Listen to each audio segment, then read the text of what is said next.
এত কেন ওঠা পড়া, হঠাৎ দেখি নড়াচড়া? কিছুক্ষণের জন্য যদিও আমাদের ইলেকট্রিসিটি হয়েছিল বন্ধ, নিশ্চয়ই জেনারেটর আছে আছে আমাদের কাছে কাছে, ফিরিয়ে দিয়েছে আমাদের সেই আলোকের আনন্দ।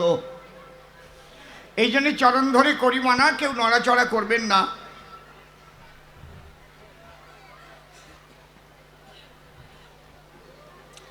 লক্ষ্মী সরস্বতীর পরিশুদ্ধ আলোচনা শুনবেন সর্বজন। আজ দাঁড়াইয়া সভাকক্ষে আমরা গিয়ে দুটি পক্ষে একটা সিদ্ধান্ত করার লক্ষ্যে কবির লড়াই করতেছি। এখন বুদ্ধিজীবী আছেন যারা হাকিমের আসনে বসে রয়েছেন, তারা আমাদের কথার দ্বারা আমরা যা দেব প্রমাণ আপনারা বিচার করে গ্রহণ করবেন। নারী নরে, একেই তো বলে বাংলার কবি গান। বাইরে যাস না কেউ, যাক, যাদের আছে তাড়াতাড়ি, তারা তো চলে যাবেই বাড়ি। আর যারা স্থিরভাবে বসে আছেন নরনারী, তাদের শ্রীপাদ পদ্মে প্রণাম করি দান। আমি সরস্বতীর ভূমিকাতে দাঁড়াইছি এসব হাতে লক্ষ্মী দেবীর জবাব দিতে।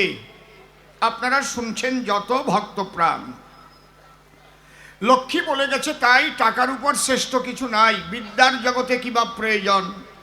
সরস্বতী তুমি জন্ম নিলে, মানুষের কল্যাণে কি করে দিলে, এইটা তুমি বলো এসে সবারই সদন। দেখো, তুমি আমার কথা লও হিসেবে তুমি আমার ভগ্নী হও। আমার উপর অগ্নি সম ব্যবহার করা তোমার মোটে উচিত নয়। তবে তোমাকে করি মানা, তুমি শুধু ধনের গৌরব দেখাতে যেও না। বিদ্যার দ্বারায় মানুষের আভ্যন্তরীণ জ্ঞানের কোষ বিকশিত হয়। জন্ম হোক যথাতথা, কর্ম চাই ভালো, কর্মের দ্বারায় ফুটে ওঠে মানুষের অভ্যন্তরীণ আলো। বসে শোনেন জ্ঞানী নরে ভারতের সংবিধানকে লিখন করে।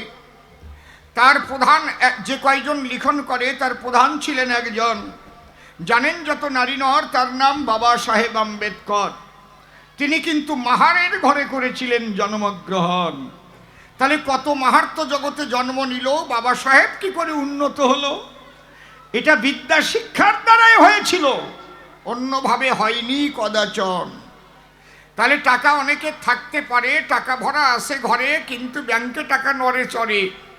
সেই টাকা দিয়ে যদি বিদ্যা না গ্রহণ করে, তাহলে ওই ব্যাংকের টাকা ব্যাংকেই পড়ে থাকে মহাশয়। বিদ্বান ব্যক্তি হলে তার দ্বারা জগতের বহু কল্যাণ করা চলে। আমি না থাকিলে বিদ্যা মানুষ পেত কোন জায়গায়? তাহলে তুমি আমার কথা লও, জগতের দিক তাকাইয়ে দেখে তারপরে আমার সঙ্গে কথা কও।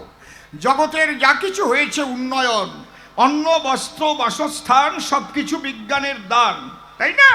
তাহলে বৈজ্ঞানিক হতে গেলে তো শিক্ষার প্রয়োজন। খুলে বলি তোমার কাছাকাছি, আমি কিন্তু সেই জায়গায় বিদ্যাদাত্রী সবার মধ্যে রয়েছি। শুধু ধনের দ্বারাই বৈজ্ঞানিক হতে পারে না কোনো জন। এই জন্যে আরও বলেছি, তোমার ধারে মানুষকে যখন ব্যাধিতে ধরে, মানুষ যায় ডাক্তারের গোচরে, তাহলে ধন থাকলে ঘরে সেই মানুষের কাছে তো কেউ করে না গমন। খুলে বলি আপনাদের ঠাই, আমরা কিন্তু ভালো ডাক্তারের কাছে যাই। এমনকি এখান থেকে প্লেনে চড়ে আমরা অনেক দূরে বিভিন্ন রাজ্যে আমরা করি গমন। তাহলে শিক্ষার কত দরকার এক এক করে বলবো আমি, সভ্য সমাধান। আপনারা মন দিয়ে কথাগুলো করিবেন শ্রবণ। বাবা সাহেব আম্বেদকরের একটা কথা মনে পড়ে, শোনেন একটু ধৈর্য ধরে। 9 বৎসর বয়স তার ছিল যখন, সে যখন স্কুলে যেত, কথা নয় অসঙ্গত, উনি ছোট জাতি বলে অনেক অবহেলা সহ্য করতে হতো। এটা হয়তো জানে না অনেকজন। আমি তার ইতিহাস একটু করিব সভাতে প্রকাশ। কারণ শিক্ষার হিস্ট্রি অফ এডুকেশান আমরা যদি দেখতে যাই, সেখানে শিক্ষাকে 3 ভাগে ভাগ করেছে রে ভাই। আগে প্রাচীন যুগীয় শিক্ষাধারা, তারপর মধ্যযুগীয় শিক্ষাধারা, আর আধুনিক যুগীয় শিক্ষার ধারা। যে শিক্ষায় শিক্ষিত হয়েছেন আপনারা, এখন সর্বশিক্ষা অভিযান চলছে মোদের ভারতবর্ষের গায়ে। এ কথা লাগে বলা। তাহলে সেই সময় এই শিক্ষা নিতে যাওয়া চলা সকলের ভাগ্যে হতো না কখন। প্রাচীন যুগে শিক্ষা নিতে গেলে তখন তো যেত না কেউ স্কুলে, কোনো স্কুল কলেজ তো হয় নাই গঠন, গুরুগৃহে যেতে হতো, ওখানে গিয়ে শিক্ষা পেত। আর মধ্যযুগে কিছু টোল ত্রিপাঠী তৈরি হয়েছিল তখন। তাহলে বাবা সাহেব আম্বেদকর যখন স্কুলে যায়, সবাই একটু দূরে দূরে ওকে বসতে দেয়, যেহেতু ছোট জাতির ছেলে বলে ও গেছে স্কুলে। দূরে বসে যখন জল পিপাসায় কাতর হয়, ও হা করে থাকলে পরে কেউ যদি একটু জল দেয় ওর গালের ভিতরে, সেই জল দিয়ে তৃষ্ণা মিটাত মহাশয়। কিন্তু ব্রেন এত ভালো ছিল, সব ছেলেদের একটু অ্যালার্জি হলো। এই ছেলেটা ছোট লোকের ঘরে জন্ম নিল, আর আমরা উচ্চ বর্ণে করেছি জন্মগ্রহণ। এই ছেলেটা এত ভালো, মাস্টারমশাই যা বলে তার জবাব দিল, একে জল না দিয়ে আমরা নাসিব জীবন। এই কথা যখন চিন্তা করে, একদিন বাবা সাহেবের পিপাসা লেগেছে, আর রয়েছে হা করিয়ে, এখন কেউ আর জল দিচ্ছে না তারে। যখন বক্ষখানা শুষ্ক হয়ে এলো, বাবা সাহেব ভাবে তাই, তখন তার বাবা সাহেব নাম হয় নাই, ভাবে তাই তাহলে আমি এবার বাড়িতে যাই, আমার যে বাঁচতে হলে জলের প্রয়োজন। এই কথা চিন্তা করে যখন হাঁটা দিয়েছে পথ ধরে, হঠাৎ দেখে পথের ধারে একটা ওই যে পচা পানা যুক্ত একটা ছোট্ট কুয়ো করে দর্শন। সেখানে একটা কুয়ো ছিল, ওই কুয়োর থেকে এক গণ্ডুর জল মুখে দিল বাঁচাবার জন্য, তাৎক্ষণিকভাবে তার জীবন। ওই জল যখন দিল মুখে, এক ঠাকুর মশাই তাই দেখে লাঠি নিয়ে উঠল বেঁকে, এই খোকা, তুই মাহারের ঘরে করেছিস জন্মগ্রহণ, আমার কাছে বল দেখি এই জল স্পর্শ করার তোর অধিকার আছে নাকি? আমরা ঠাকুরেরা অনেক সময় যখন করি এখান দিয়ে পদচারণ, অর্থাৎ হেঁটে যখন বেড়াই, তখন কি হয়, অনেক সময় এই পথের পাশে বাহ্যকর্ম করতে হয়, অর্থাৎ পায়খানা যখন করি বলি তোর বরাবরই ওই জল দিয়ে আমরা শৌচ কার্য করি। সেই সময় আমার কাছে বল দেখি, তুই শুয়ে দিলে ওই জলে আমাদের শৌচক্রিয়া চলে নাকি? এই কথা বলে বুঝে নাও কি অবস্থা। এই কথা বলার পরে তখন ওই ঠাকুর মশাই লাঠি ধরে সপাং সপাং করে বা ওই ছেলেটার পিঠের পরে যখন বাড়ি কষিয়ে দেয়, ছেলেটা তখন কাঁদিতে কাঁদিতে এসেছে বাবার সাক্ষাতে, কিন্তু 103 ডিগ্রি জ্বর উঠে গেছে তার গায়ে। ডাক দিয়ে বলে, বাবার ঠাই, বাবা আমি জল পিপাসায় একটু জল চাই, কেউ এক ফোঁটা জল দিল না আমায়, আমি বাঁচি না তৃষ্ণার ঘরে। আসছিলাম পথ ধরে, এসে দেখলাম একটা পচা পানা যুক্ত ছোট কুয়োয় সেখানে জল ভরা রয়, আমি সেখান থেকে খেয়েছিলাম এক গণ্ডুর জল। দেখো ঠাকুর মশাই করেছে কি তার ফলাফল, লাঠি বেটা করেছে আমার গায়ে। মনে করি ভাবো না বাবা, আমি আমার স্কুলে আর যাব না, এই অপরাধ নিয়ে জন্মেছি ছোট জাতির ঘরে, তাই জন্য আমাকে প্রহার করে। বাবা তখন তাকে বুকে জড়িয়ে ধরে মাথায় আশীর্বাদ দেয়, বাবা শোন বয়। প্রথম জল এনে দিল, সেই জল পান করার পরে বাবা সাহেব নিয়ে ক্রোড়ে, তখন তার বাবা কি বলতে লাগলো, ধর আমার কথা ধর, আজ তুই প্রতিজ্ঞা কর, শোন আমার তো আর অর্থের অভাব নাই, কিন্তু আমার কাছে বল দেখি আমি অর্থ দিয়ে এর বিরুদ্ধে লড়াই করতে পারি নাকি? এর বিরুদ্ধে লড়াই করতে হলে উচ্চ শিক্ষা চাই, কথা ধর, আজ আমার চরণ ছুঁয়ে তুই প্রতিজ্ঞা কর, তুই একদিন উচ্চ শিক্ষা লাভ করবি। এই জল, সূর্যের আলো, বাতাস সব এক ঈশ্বরের দান, সবাই পাবে সমান সমান, সেই জলের অধিকার শিক্ষিত হয়ে তুই সবার মধ্যে করবি দান। সেদিন বাবা সাহেব পা ছুঁয়ে প্রতিজ্ঞা করেছিল, বাবা বাবা তাহলে আমার মাথায় হাত দিয়ে তুমি আশীর্বাদ করে বলো আমি যেন এই কর্ম করতে পারি সমাধান। সেই বাবা সাহেব উচ্চ শিক্ষা লাভ করে বসেশনের নারী নরে প্রথম চৌদার পুকুর অভিযান করে।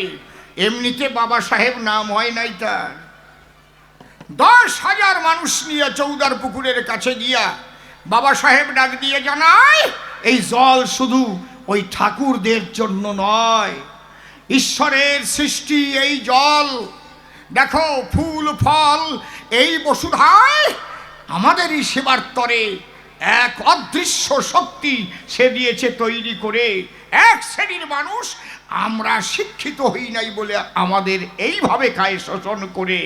আয় আয়, এই জল সবাই করবি পান। ঠাকুর মশাইরা করে মানা, না না, ওই জল তোমরা ছোট জাত স্পর্শ করো না। ওই জলে স্পর্শ করলেই দেখবে ওই জল কিন্তু হয়ে যাবে রুধির ন্যায়, মানে রক্তের ন্যায়। বাবা সাহেব মনে ভাবে ওরা তো জীবন ভরে ভয় দিয়েই রাখবে, ভয় পেলে কি আর হবে।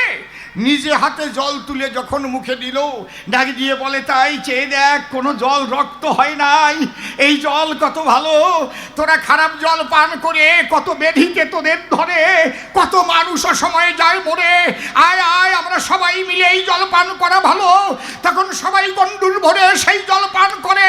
আর উচ্চস্বরে সেদিন বলেছিল, আমার বাবা তার বাবা তার বাবা যে অধিকার দিতে পারে নাই, আর শিক্ষার দ্বারাই আম্বেদকর দিয়েছে, তাই আমরা বাবা সাহেব বলে তাকে প্রণাম জানাই। এই শিক্ষার দ্বারাই বাবা সাহেব আম্বেদকর হয়, টাকার দ্বারাই নয়। লক্ষ্মী, তুমি ওই জঙ্গলের পক্ষী, গেল কই? ওরে খাওয়াবো পোড়া খই, আর আপনাদের দেবো চিড়ে দই। কায়দা কত! আমার কাছে বলুন দেখি, এই লেখাপড়া না শিখলে তার বাবার তো টাকা ছিল কত? বাবা সাহেবের দ্বারা এই কাজ হতো নাকি? কি বলেন? আমি টানি যদি সেই অধ্যায়, আমাদের মাননীয় প্রণব মুখোপাধ্যায় ভারতবর্ষের প্রেসিডেন্ট হয় টাকার দ্বারাই হয় না শিক্ষার দ্বারাই, জ্ঞানের দ্বারাই হয়? কি বলেন আপনারা, কি বলেন? টাকার দ্বারাই, তাই না? হ্যাঁ, এখন মাথা ঝুলাচ্ছেন, তো ওনারা কিছু বললেন না কেন?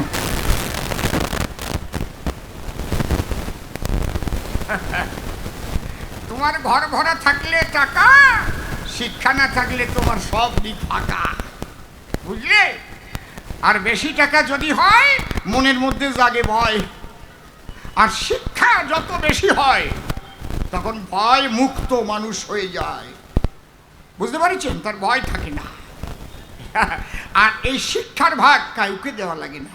একটা কথা বলে যাই, মনে করেন আপনারা 4 ভাই, এক ভাই যদি ইঞ্জিনিয়ার হয় আর 3 ভাই কৃষি কার্য করে, বসে শোনেন নারী নরে, বাবা যখন যাবে মরে, তখন 40 বিঘা জমি বাবার নামে রয়।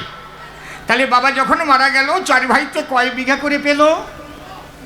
10 বিঘা করে জমি ভাগে পায়, তাই তো?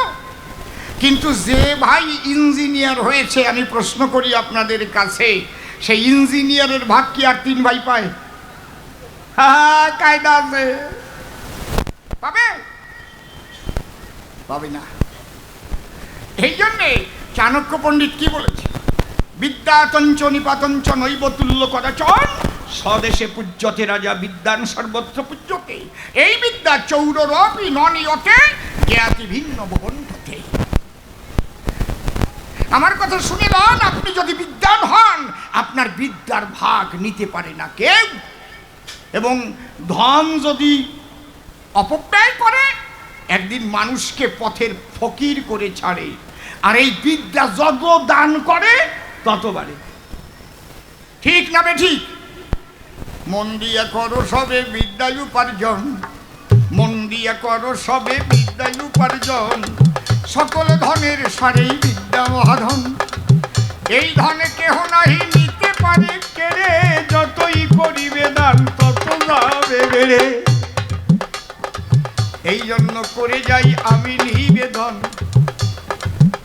আজ কবির আসরে যারা আসেন জনগণ, প্রত্যেকটা ছেলে মেয়েকে স্কুলেতে দেবেন, ওদের উচ্চ শিক্ষা সকলারে লাভ করাইবেন। আমাদের কন্যাশ্রী দিতেছে জানেন জ্ঞানী নরে, যাতে মায়েরা ভালো করে লেখাপড়া করে। আবার বেটি বাজাও বেটি পড়াও, ওই কেন্দ্রের অবদান। আমি দুটোর কথা বলে গেলাম, সভ্য সভাস্থান। কেন্দ্রকে বাদ দিয়ে রাজ্যের কথা বলিলে মনে ভাববে এই লোকটা বুঝি তৃণমূলে চলে। আবার শুধু যদি কেন্দ্রের কথা বলে যাই, ভাই আমার বিজেপির দলে ফেলবে, মিথ্যা বলি নাই। আমি নয় বিজেপি নয় তৃণমূল, আমি কবি গীতি গাই, মানুষের কল্যাণের বার্তায় আমি সভায় নিয়ে যাই।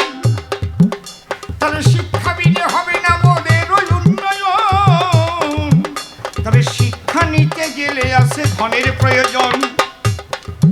আমি ধনকে অবহেলা করতে বলি না, শোনেন না ঋণরে। সৎভাবে যেন মানুষ ধন উপার্জন করে, অসৎভাবে এই ধন করলে উপার্জন সুদীপ্ত সেনের মতো অবস্থা হবে তখন। কি ব্যাপার? ওই যে সিন ফান্ড খুলে খুলে মানুষের টাকা নিল, এখন জেলে গিয়ে বাদরের মতো চেহারা হইল। আগে টাই বাঁধিয়ে ঘুরে বেড়াতে ওই ধনের জোরে। আরে কেন বেটা জেলে গেলে বলো তাই আমারে? কি বাবা খারাপ কথা কইছি নাকি? নাকি হ্যাঁ, কায়দা আছে।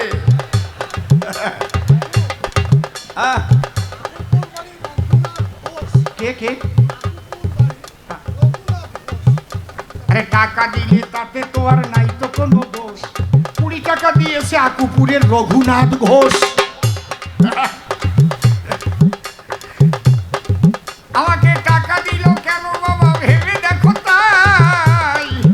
আমি জ্ঞানের দ্বারা কাব্যের দ্বারা কবিতা ছড়াই নাকি? অক্ষর লেখা পড়া জানি মা সরস্বতীর বলে। আমি সারা পৃথিবীর বিভিন্ন দেশ বেড়াই দেখেন ঘুরে। যখন আমি সারজাতে বিশ্ব সম্মেলনে যাই, সেখানে গিয়ে যখন আমি একটা ইংরেজি গান গাই, লেখাপড়া কমই জানি, আমি বলি সভা পড়ে, কিন্তু মা সরস্বতী আমায় কেমন কৃপা করে। আমি মনে মনে ভাবলাম ওই সারজাতে যাব, শুধু কি শেখায় বাংলায় কবি গান গাও। আরো পৃথিবীর বিভিন্ন দেশের প্রতিনিধি রয়, একটু ইংরেজিতে গান গাইলে তা তো ভালো হয়। ওটা টাকার দ্বারাই হবে নাকি ভেবে দেখুন তাই। লক্ষ্মী কোথায় গেল আসো আমার খাই। তখন একটা ইংরেজি গান আমি করেছিলাম, আপনাদের শোনাবো? আমি ঠিক জায়গায় আছি।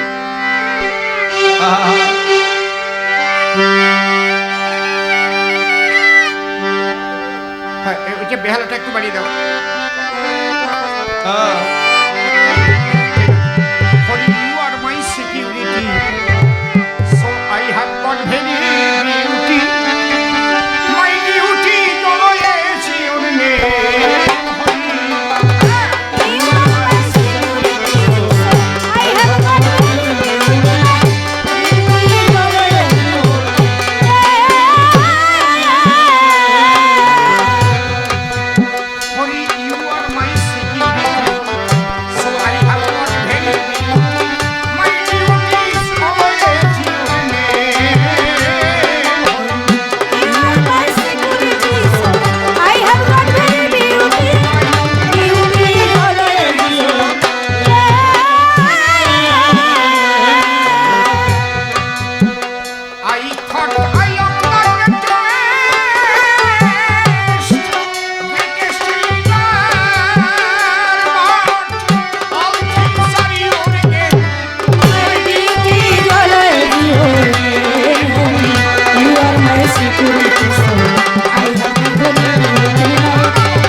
সেখানে বিশ্ব মতুয়া সম্মেলন হয়েছে। সেখানে কবিগান গাইবার নিমন্ত্রণ পেয়েছিলাম। আপনাদের আশীর্বাদে আমি অসীম সরকার। আমি আমার বাংলার সন্তান, বাংলা মায়েরই এটা অবদান, বাংলা মায়ের কবিগান। 1995-এ অল ইন্ডিয়া কালচারাল কম্পিটিশন দিল্লিতে হয়েছে। আপনাদের আশীর্বাদের বলে সেখান থেকে রাষ্ট্রীয় পুরস্কার পেয়েছিলাম। এটা আমার সারা বাংলার সম্মান বলে আমি মনে করি।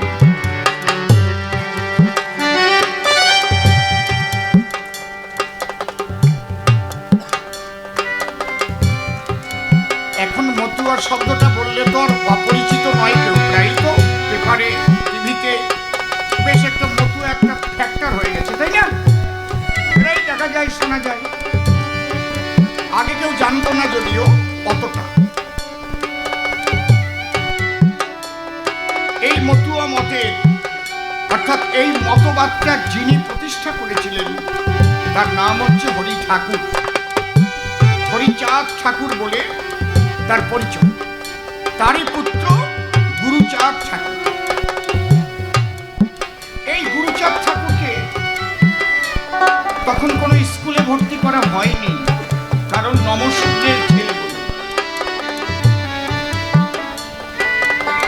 গুরুচাঁদ ঠাকুর তখন মুসলমানদের মক্তব বলতো, সেখানে কিছুটা লেখাপড়া শিখেছিলেন। এই জন্য গুরুচাঁদ ঠাকুর সবাইকে একটা কথাই বলতেন, বাবা খাও বা না খাও তাতে ক্ষতি নাই, ঘরে ঘরে ছেলে মেয়ে শিক্ষা দেওয়া চাই। যদিও তোরা করিস ভিক্ষা, ছেলে মেয়ে দিবি শিক্ষা। শিক্ষা, সংহতি, সংগ্রাম, চেতনা, দলিতের মুক্তি নাই এই তিন বিনা। অন্ধের যেমন আয়না দেখে হয় না আনন্দ, অক্ষর জ্ঞান না থাকলে জীবের চোখ থাকতে অন্ধ। অনেক টাকা আছে, লেখাপড়া জানে না, তার কাছে আমি একটা পুস্তক ধরবে, সে বলতে পারবে কি লেখা আছে? সে বলবে ওই তেলা পোকা ওর পায়ের তলায় কালি মেখে এই কাগজের পর দিয়ে হেঁটে গেল। কিন্তু ওর মধ্যে যে জ্ঞানের ভান্ডার রয়েছে সেটা জানে না, কারণ সে নিরক্ষর। সে বলছে লেখাপড়ার কত প্রয়োজন। থাক না আপনার কোটি কোটি কোটি কোটি ধন, কি হবে আপনি যদি অশিক্ষিত হন? সেই সম্মেলনে এই গানটি গেয়েছিলাম, Hari you are my security. হে হরি, তুমি আমার জীবন রক্ষা। So I have got very beauty. এই জন্য সুতরাং আমি আমার যা সৌন্দর্য লাভ করেছি, my duty is always your name. আমার কাজ সবসময় তোমার নাম স্মরণ করা। হরি বল। I thought I am the greatest leader. আমি ভেবেছিলাম আমি সবচেয়ে বড় কর্তা। ওই যে গীতায় লেখা আছে, প্রকৃতে ক্রিয়মাণানি গুণৈ কর্মাণি সর্বশ অহংকার ও বিমূঢ়াত্মা কর্তা অহমিতি মন্য। মানুষ নিজেকে নিজে বড় বড় বড় মনে করে, এইটা হচ্ছে সবচেয়ে ভুল।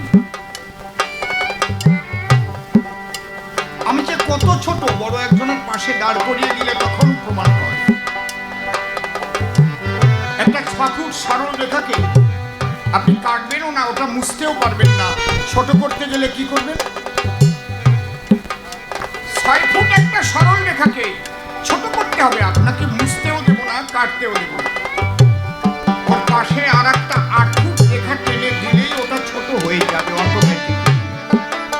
তাহলে আমরা কত ছোট, কত ক্ষুদ্র।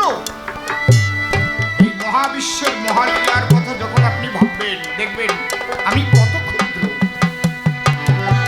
এই পৃথিবী মহাশূন্যে ভাসমান, সূর্যের চারিপাশে ভ্রাম্যমান ঘুরছে।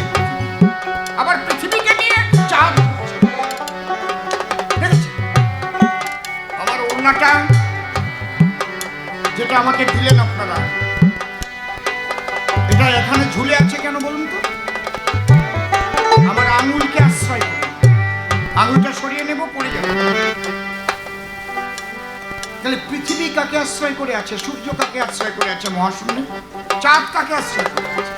নেপচুন, প্লুটো, মঙ্গল, বৃহস্পতি, বুধ কাকে আশ্রয় করে মহাশূন্যে আছে? যার যার কক্ষপথে ঘুরছে।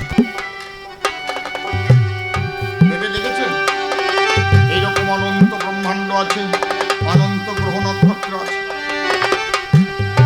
শুধু টাকার দ্বারা এগুলো জানা যায় না লক্ষ্মী। এগুলো জানতে গেলে শিক্ষার দ্বারায়, জ্ঞানের আলো যদি না জ্বলে। তাই সবার মূলে একটা পাওয়ার খেলা করছে, যাকে বিজ্ঞানে বলছে সুপ্রিম পাওয়ার। তাকে খুঁজছে বিজ্ঞান। কেউ বলছে ঈশ্বর কণা পেয়ে গেছে। বিজ্ঞানের কোনো যন্ত্রের দ্বারায় ওটাকে পাওয়া সম্ভব নয়, ওটা সাধনার দ্বারাই। এই জন্য বিজ্ঞান দুই প্রকার, একটা হচ্ছে অধ্যাত্ম বিজ্ঞান আর একটা হচ্ছে আধুনিক বিজ্ঞান। তাহলে আমি কত ছোট, যখন বৃহৎ কোনো চিন্তা করব তখন আমি নিজেই দেখবো আমি কত ক্ষুদ্র। সব তোমার দাম। I thought I am the greatest leader, but all things are your game. সব তোমার খেলা। You are my security. I have got very beauty. You are my security, so I have got very beauty.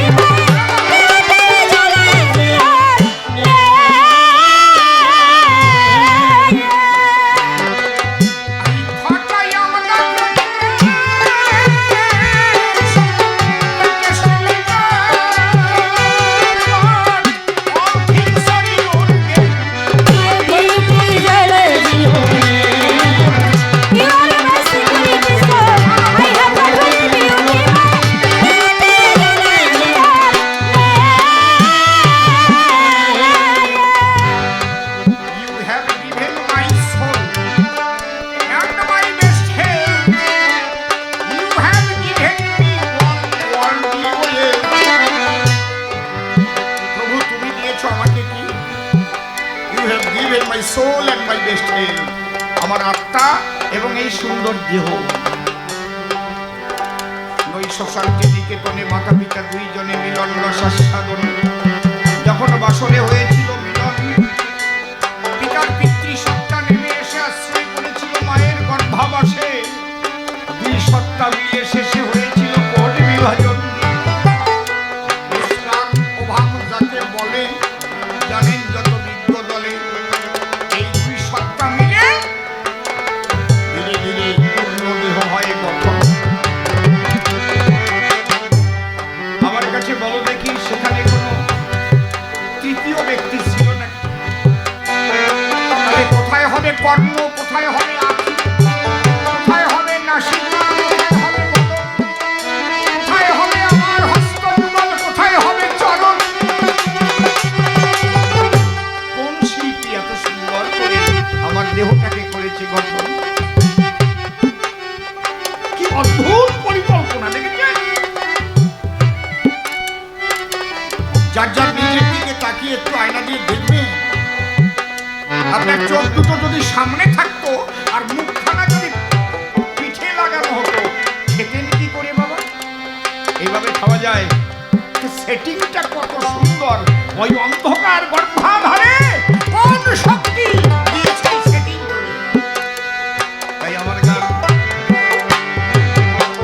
এই জন্য তোমরা যাকে মানো একজনকে মানবে, তাহলে কি হবে? মনটা সেন্ট্রালাইজড হবে, তোমার মনটা দেখবে একমুখী হবে। ছাত্রছাত্রীরা মাঝে মাঝে ধ্যান করবে, বিদল চক্রে মনটাকে নিয়ে কিছু সময় বসবে, দেখবে তোমার ব্রেইন তীক্ষ্ণ হবে, সূচের মতো ধারালো হয়ে যাবে মন। যা করবে তাই থাকবে স্মরণ। অব্যক্ত জগতের কথা এসে দেখবে দাঁড়াবে তোমার চারিপাশে। অনন্তকালের কত কথা ইথারের মধ্যে ভাসে। ওই ধ্যানের ঘরে বসে সাধকেরা তারই সন্ধান পায়। তাই আমার গান, You have given my soul and my best health. You have given me one worldly way. সব কিছু তোমার না। আমি জন্ম নেওয়ার আগে তো আমার মায়ের স্তনে দুগ্ধ হয়নি, তাহলে আমি জন্মে কি খাবো সে ভাবনাটাও তুমি ভাবো। আমি জন্মের পরে আমার মায়ের স্তন থেকে দুগ্ধ ঝরে, এবং কতটুক বয়সে কতটুক পাতলা, কতটুক গাঢ় হলে পরে, কতটুক লবণ, কতটুক মিষ্টি থাকলে পরে ওটা সঠিক খাদ্য উপাদান হয়। এটা তোমার সৃষ্টি। আহা, মায়ের পক্ষ থেকে যখন নেমে এই বসবা তার পক্ষে যে ফসল হয় তাই খেতে লাগলাম, সব তোমার না। তাহলে প্রথম বীজ কে সৃষ্টি করেছিল?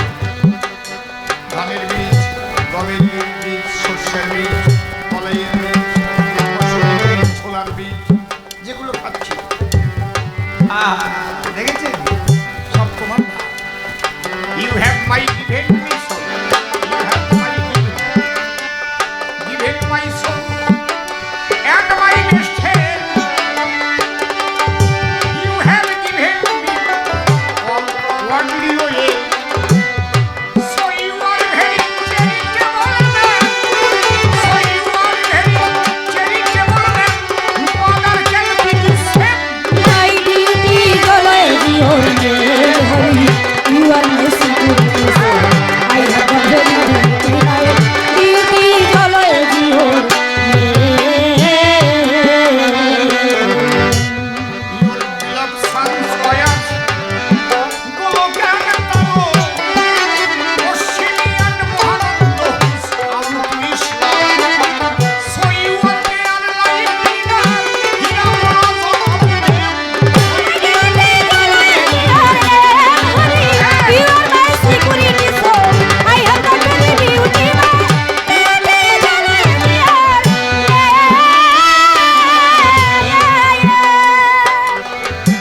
Your ocean space I shall lead at near your place.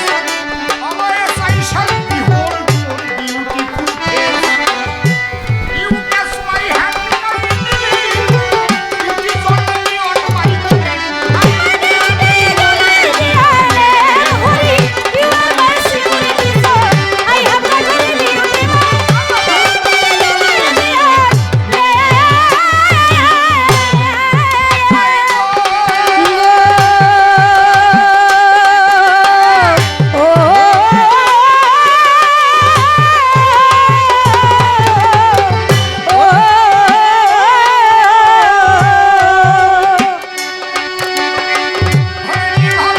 Lakshmi Devi আর প্রশ্ন করেছিলাম আমি সরস্বতীর ভূমিকায় দাঁড়াই দিতেছি সমাধান একটা প্রশ্ন করে গেছে সভ্য সমাজটাই শিক্ষার দ্বারাই নাকি বেঁধেছে ধর্মে ধর্মেতে লড়াই শোনো আমি যদি বলি এই ধর্মে ধর্মে লড়াই বাধায় কারা জানো ধর্মীয় গুরু যারা আপনারা রাগ করবেন না এই, ধর্মীয় গুরুদেব তারা যারা সুশিক্ষিত মানুষ ধর্মীয় ভণ্ডামি কখনো মানে না স্বামী বিবেকানন্দ শিক্ষিত সাধু তাই তিনি কি বলেছিলেন জীবে প্রেম করে যেই জন সেই জন ছেড়েছে ঈশ্বর চণ্ডীদাস বলেছিলেন সবারে মানুষ ভাই সবার উপর মানুষত্ব তার উপর নেই স্বামী বিবেকানন্দ তার এক ধাপ উপরে গিয়ে দিলেন মধুর বাণী। আপনারা সবাই জানেন যত জ্ঞানী উনি শুধু মানুষের কথা বলবেন না জীবে প্রেম যার মধ্যে জীবন আছে সেই তো জীব প্রাণ আছে সবাইকে ভালোবাসে পশু পাখি গাছপালা সবার জীবন আছে গাছ কাটিয়ে দেখা পায় এটা প্রমাণ হয়েছে স্যার জগদীশচন্দ্র বসু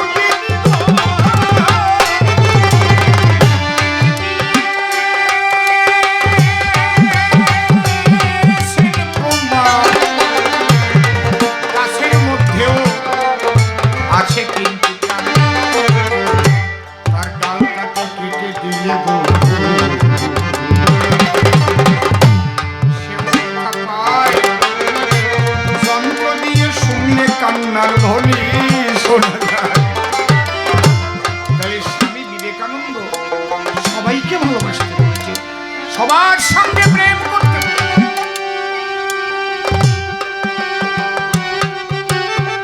ইসলাম ধর্ম খ্রিস্টান ধর্ম হিন্দু ধর্ম এগুলো কোনোটাই ধর্ম না এটা হচ্ছে প্রত্যেকটা এক একটা সম্প্রদায়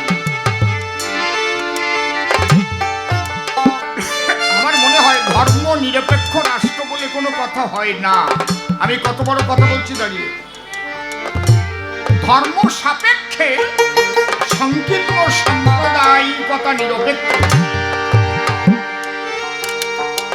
ধর্মকে তো সঙ্গে রাখতেই হবে। ধর্ম নিরপেক্ষ মানে কি? স্যার, হেড স্যার এসে গেছে, আমরা মারামারি করছিলাম, স্যার আপনি নিরপেক্ষ থাকুন, আপনি এর মধ্যে আসবেন না স্যার, আমরা মদ পথ খেয়েছি, আমরা মারামারি ভাই করছি, আপনি সরে যান। হেড স্যারকে নিরপেক্ষ রেখে আমি অপকর্ম কর্মগুলো করলাম। হেড স্যার ওই দিক দাঁড়াই দাঁড়াই দেখে, এটা হবে? ধর্ম সাপেক্ষে,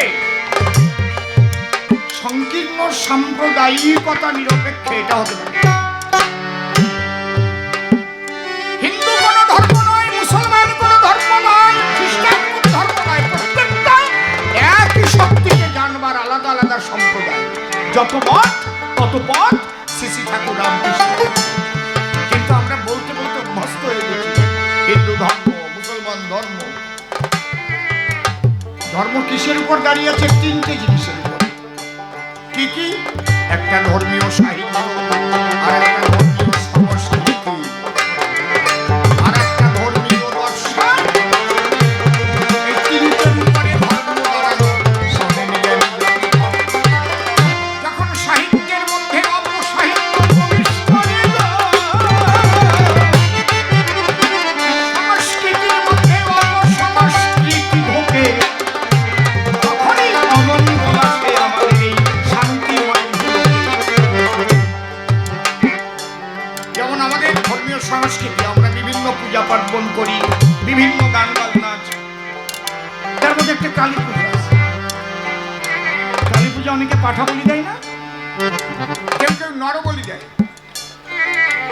এখানে তোমরা পড়ছো, কি পড়ছো? যা দেবী সর্বভূতেষু মাতৃরূপেণ সংস্থিতা, নমস্তস্যৈ নমস্তস্যৈ নমস্তস্যৈ নমো নমঃ। চণ্ডীকে তাহলে তিনি যদি সবার মা হয়, তাহলে সে কি ওই ছাগলের মা নয়? তাহলে তাকে বলে দিচ্ছ মায়ের পায়। এই যে অপসংস্কৃতি দেখেছো, এইগুলো যার মধ্যে লেখা রয়েছে অপসাহিত্য।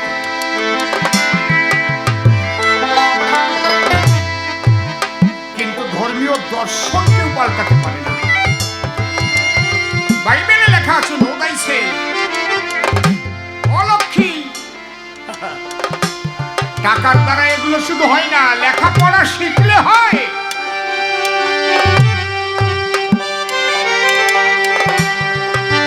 আমাদের হেড স্যার বরুণদেবের কাছে প্রার্থনা করেছিলেন। হেড স্যারের প্রার্থনা কিন্তু বরুণদেব শুনেছেন।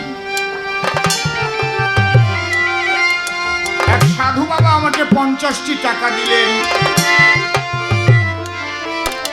আর এক ভক্ত 20 টাকা পাঠিয়েছেন। আপনার ডাক শুনেছিলেন হরি বরুণদেব, এই জন্যে।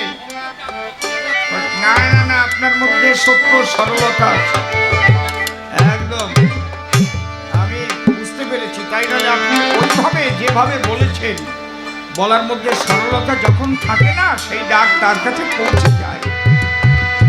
একটা পাওয়ার খেলা করে তো। তাহলে দর্শনটা কি? বাইবেলে বলছে নো দাই সেলফ, নিজেকে জানো। যার যার নিজেকে জানো।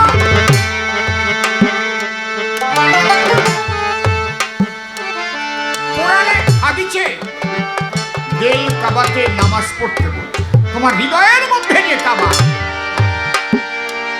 সেই কাবায় তিনি বাস করেন।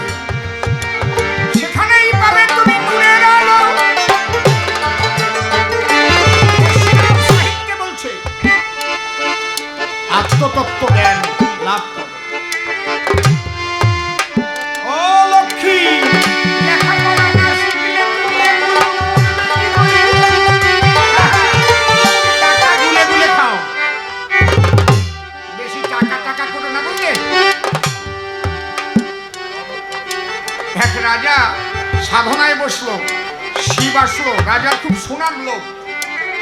শিব বলল কি চাও বলো? রাজা বলে অন্য কিছু নয়, আমি সোনা চাই। সোনা না পেলে আমার মোটে শান্তি নয়। বলে তোমাকে আশীর্বাদ দিচ্ছি, তুমি যাই স্পর্শ করবে তাই সোনা হয়ে যাবে। বলে বাহ বাহ বাহ, তাই হোক তাই হোক। শিব যখন আশীর্বাদ দিল,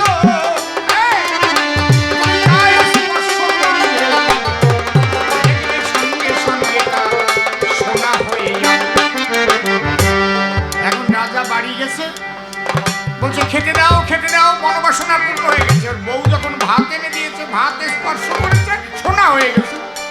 মানে সোনার ভাত খাবে। জল দিয়েছে, গ্লাস জল সব সোনা হয়ে গেছে।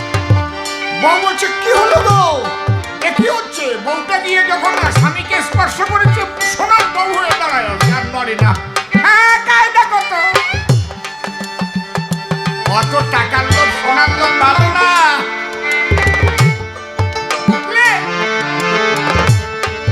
তাহলে ওই রাজা যদি প্রকৃত শিক্ষিত রাজা হতো, সে বলতো না, শিক্ষা আমি চাই স্পর্শ করবো, তা যদি শোনা হয় তাহলে তো করবো আমি সমস্যা। তাহলে শিক্ষার দ্বারাই জ্ঞানের বললাম তোমার শিক্ষিতদের মধ্যে ধর্মীয় ভণ্ডামি কিন্তু নাই। যারা শিক্ষিত নয় তাদের দ্বারাই অপকর্ম হয়। ওই গাড়িতে আগুন দেয়, ও জায়গায় কোনো মাস্টার ইঞ্জিনিয়ার ডাক্তার যায় না।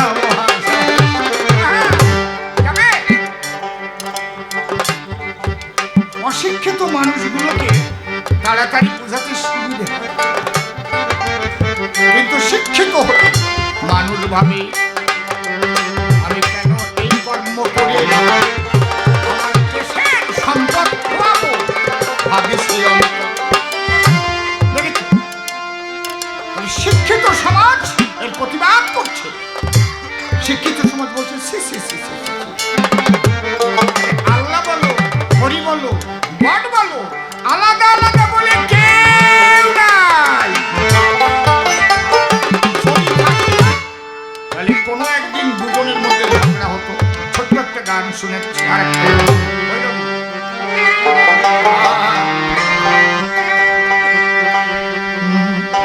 খ্রিস্ট হিন্দু মুসলমান সবার মাঝে একই প্রাণ।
সদ্যজাত শিশুদ্বয়কে যদি আমি নিয়ে আসি আসরে, কেউ বলতে পারবেন কি কোনটা হিন্দু কোনটা মুসলমান?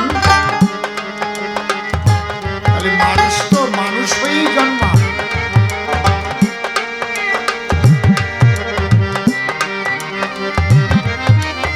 যখন মানুষ রোগগ্রস্ত অবস্থায় তার শরীরে রক্তের প্রয়োজন, ব্লাড ব্যাংক থেকে যখন রক্ত আনে তখন কি বিবেচনা করে আনে এটা হিন্দুর রক্ত না মুসলমানের রক্ত না খ্রিস্টানের রক্ত না সাঁওতালের রক্ত নাকি মসজিদ রক্ত না মেথরের রক্ত? তখন গ্রুপে মিলে গেলে রক্তটা নিয়ে এসে দিয়ে দেয়। শিক্ষিত সমাজের মধ্যেই বোধ জাগে। লক্ষ্মী তুমি কি বললে আমার পুরো মানুষ যতই শিক্ষা লাভ করবে এই ধর্মীয় ভণ্ডামি মানুষের মধ্যে থেকে ততই দূরীভূত হবে। আর যতই মানুষ অশিক্ষিত থাকবে এক শ্রেণীর মানুষ এই ধর্মের জিনিস তুলে তাদের শাসন শোষণ করবে। যে পোড়া মাটি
বাজারের বালি একই জল। ভালো কারুকার্য খচিত মন্দির করতে গেলে এখনো মুসলমান মিস্ত্রি ছাড়া চলে না। দেখেছেন আমার গান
বিজ্ঞানরা বলে, দিতে জেনেছি ওতে অবজারভেশন দিতে নিশ্চয়।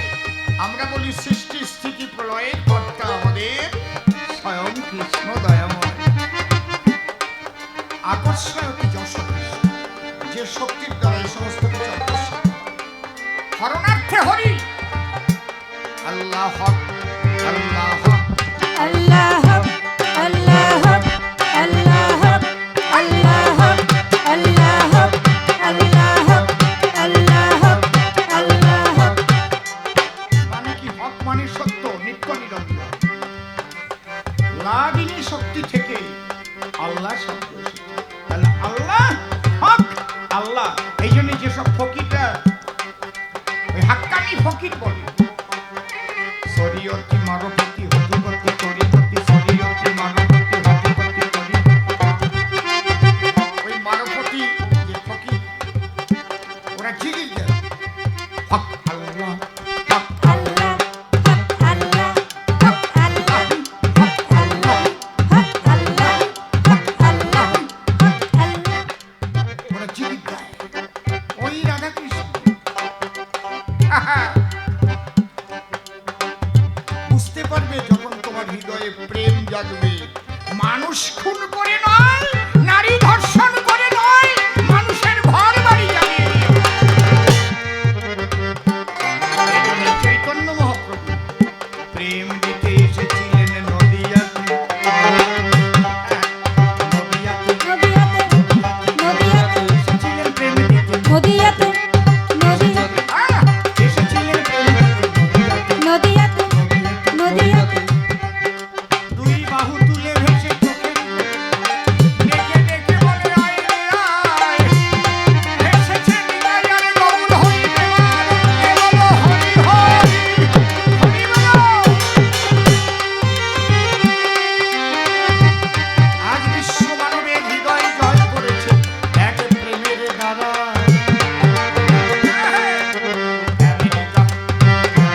আমেরিকা, আমেরিকা, কত দূরে America, Japan, German, Britain, France, Holland, Poland, Netherland, Belgium, সবাই এসে চোখের জলে ভেসে মায়াপুরে করে হরিনাম, করে হরিনাম, করে হরিনাম। হরে হরিনাম, হরি, হরে হরিনাম, হরি হরে বলো, হরিনাম, হরি। হরিনাম, হরে হরিনাম, হরে হরিনাম, হরে হরিনাম, হরে হরিনাম। প্রেম চাই। শ্রীকৃষ্ণ লেখাপড়া শিখতে গেছে কার বাড়িতে? বলুন আপনারা। সন্দীপনী মুনির আশ্রমে শ্রী চৈতন্য লেখাপড়া শিখতে গেছে কোথায়?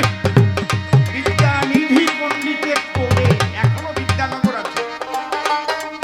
বারুলিয়া বাজার থেকে নবদ্বীপের দিকে যেতেই, আজকে তো আমরা ওই রোডেই আসলাম, কাটোয়া থেকে যখন যাই বিদ্যানগর বটতলা হয়ে যেতে হয়। মোড়ের থেকে একটু এগিয়ে গেলেই বাবা বিদ্যানিধির দোল আছে। তাহলে ভগবানরা এলো লেখাপড়া শিখলো, তারা তো বলে নাই টাকা জোগাড় করো, লক্ষ্মীরে ধরো।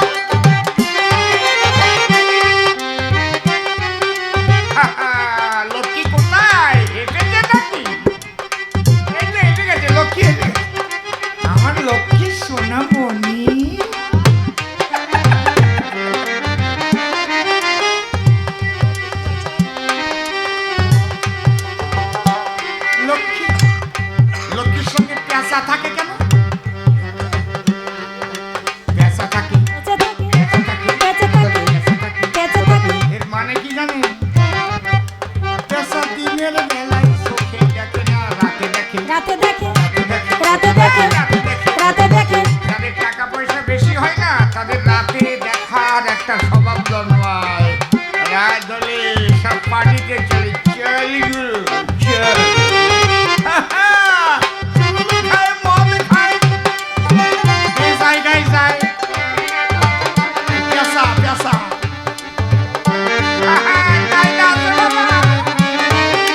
99.9% তো হিন্দু সম্প্রদায়ের মানুষ, একটু বাদ রাখলাম যে একজন মুসলমান আসতেও পারে,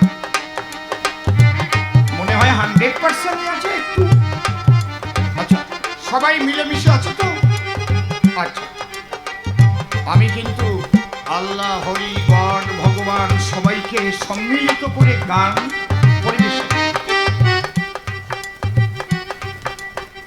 কেন আমি বুঝেছি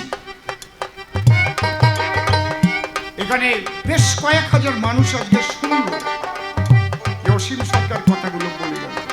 আমার টিভির পর্দায় বিভিন্ন অনুষ্ঠান, আপনার ফোনের মধ্যে আমি আছি, অ্যান্ড্রয়েড ফোন, শত শত পালা তার মধ্যে রয়েছে, 200-500 পালা তো হবে। আমি কখনোই সাম্প্রদায়িক কথা বলি না, ওই বুদ্ধি নিয়ে চলি না, কারণ আমি বুঝেছি। এই জন্য বললাম, আমি যেমন বুক ফুলিয়ে হাজার হাজার মানুষের মধ্যে বলতে পারি, ইমামদের, মৌলবীদেরও বলা উচিত, কারণ এক পক্ষে কখনোই সাম্প্রদায়িক সম্প্রীতি রক্ষা করে চলে না। তাদেরও যেখানে বড় বড় সভা হবে, ইসলামী জলসা হবে, সেখানে বলতে হবে আল্লাহ বলো, হরি বলো, আলাদা তোমার একই শক্তির বহু প্রকাশ বিশ্ব বসুধায়। তবে শান্তি আছে। তাই আমার গানের পর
কথাই লক্ষ্মী বলল না,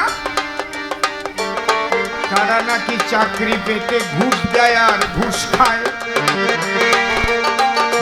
এটা কুশিক্ষার প্রভাব বটে, দিচ্ছি পরিচয়।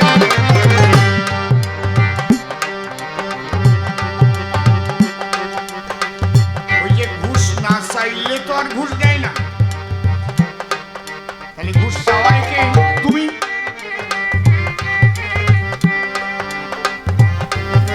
লক্ষ্মী তার মনের মধ্যে গিয়ে এই বুদ্ধিটা দাও, তাড়াতাড়ি ওর পকেট থেকে টাকা করি নাও। আমি সরস্বতী লেখা বানাইয়ে শিখাইয়ে পাঠালাম চাকরির গায়ে।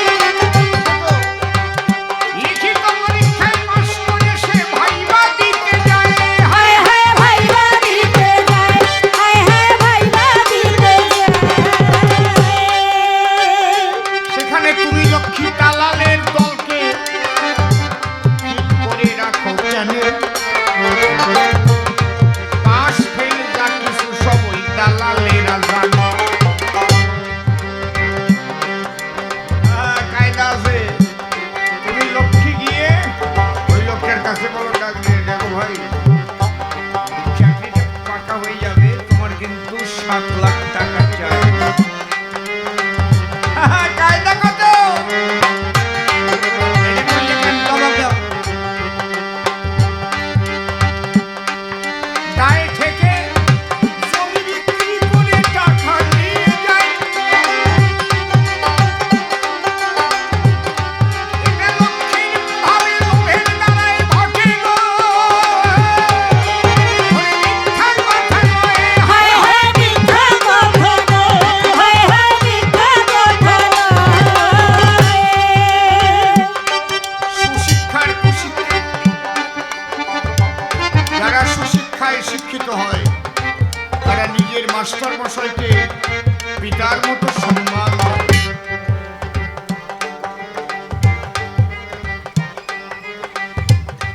এবং তাদের দ্বারাই জগতের কল্যাণ হয়। যারা মাতা পিতা গুরুস্থানীয় সবাইকে সম্মান করে। শোনো, আমার বাহন রাজহাঁস, রংটি আমার সাদা।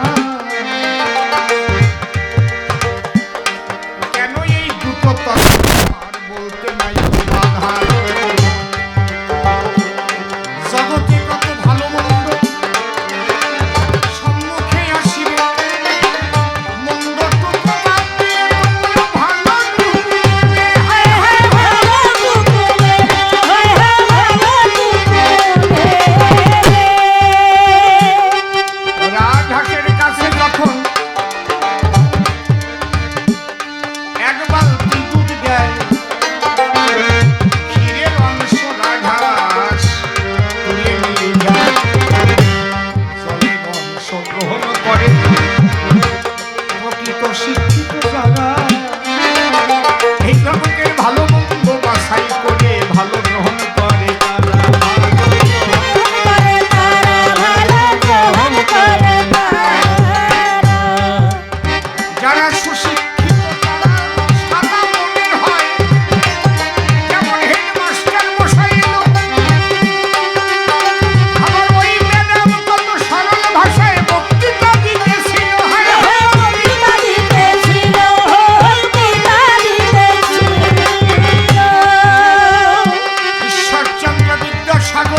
এটা কবিগানের ভূমিকা বটে।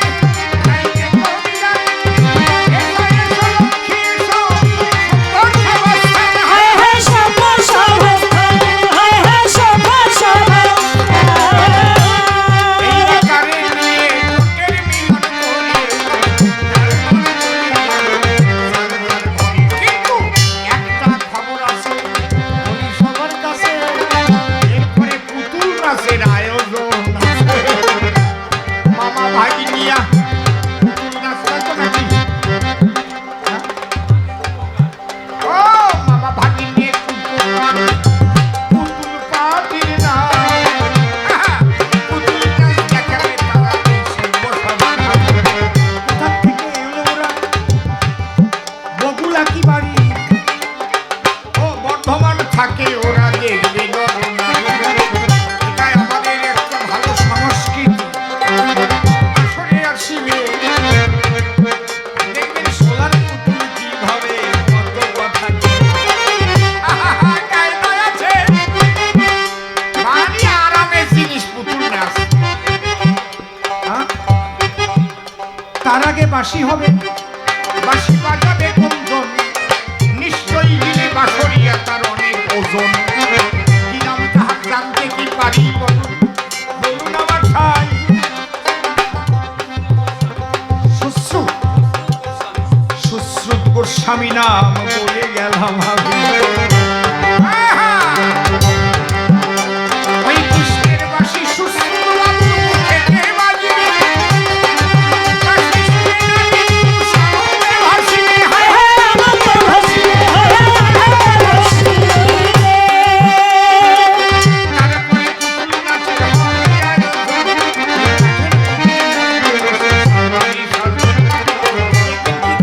তোমার নাম কি গো? আমার নাম শিবানী দত্ত। মানে শিয়ালের দত্ত? আমার শিবানী দত্ত। ভারী কায়দা আছে। কায়দা কত? আমার খুব ভালো লাগে পুতুল নাচ, খুব ভালো লাগে। একবার পুতুল নাচ হচ্ছে শোনেন নারী নরে, এদের মেয়ে জ্যোৎস্না বই হতেছে আসলে। নেচে নেচে বেগের মেয়ে কত যে গান গায়, তার সঙ্গে একজন আমার বেহালা ভাষা। ভারী কায়দা।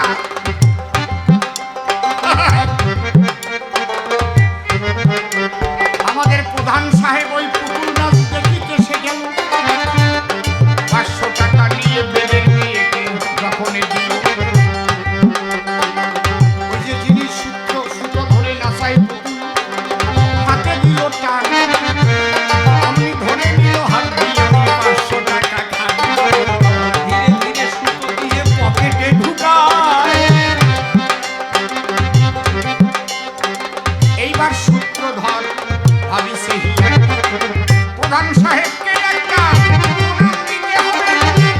তাহলে প্রণাম দিতে গেলে 2 হাতের জায়গা করে নেবে। কিন্তু হঠাৎ পায়ের সুতো টান পড়ে গেল, প্রধানের মুখে দিয়ে সাত করে লাঠি লাগলো। আহারে কায়দা! প্রধান বলে 500 টাকা আমি করলাম দান। এদের মেয়ে তুলে মারে লাঠি দিলিছে। লাঠি দিলে, লাঠি দিলে।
ধনের তো আছে প্রয়োজন। শুধু ধন থাকিলে ভালো মন্দ খাবে, শিক্ষা না থাকলে অজানাকে কেমনে জানিবে। তাহলে বৃহৎ ক্ষেত্রে শিক্ষা চেষ্টাই হবে, তবে দুটোই কিন্তু আছে প্রয়োজন। আমি তো আগেই বললাম ধন সহায়ক, যদি হয় একই অপরের পরিপূরক, ওরে তবে যে তার ফুটিবে চোখ, ধন্য হবে তাহার জীবন। তাহলে ধন আর বিদ্যার মিলন হলো। এবার আমাদের বাঁশি বাজনা শোনাই ভালো, আমাদের অনেক আগে সময় হয়ে গেল। একটু বেশি থাকলাম এখন। তাহলে অনেক আগে সময় শেষ হয়ে গেছে। ওরে আমরা কিন্তু করলাম পাশে, এখন থেকে আমরা কাছে কাছে বাঁশি বাজনায় বলবো শোনো। তাহলে মধুর মিলন আমাদের হলো, একবার প্রেমানন্দে হরি হরি বলো। মায়েরা উলু হরি সবাই বলো, হরি বলো। যত ভক্তগণ সঙ্গ করে তোমার সঙ্গে মনে আমার লক্ষ্মী সরস্বতী হরি হরি বল। হরি বল। রাধা কৃষ্ণ প্রেমানন্দ হরি হরি বল। হরি বল। আপন আপন মাতা পিতা প্রেমানন্দ হরি হরি বল। হরি বল। আপন আপন গুরু গোসাই পিতা হরি হরি বল। হরি বল। নাহার স্কুলের সমস্ত শিক্ষক মন্ডলী পিতা একবার হরি হরি বল। হরি বল। হরি বল। হরি বল।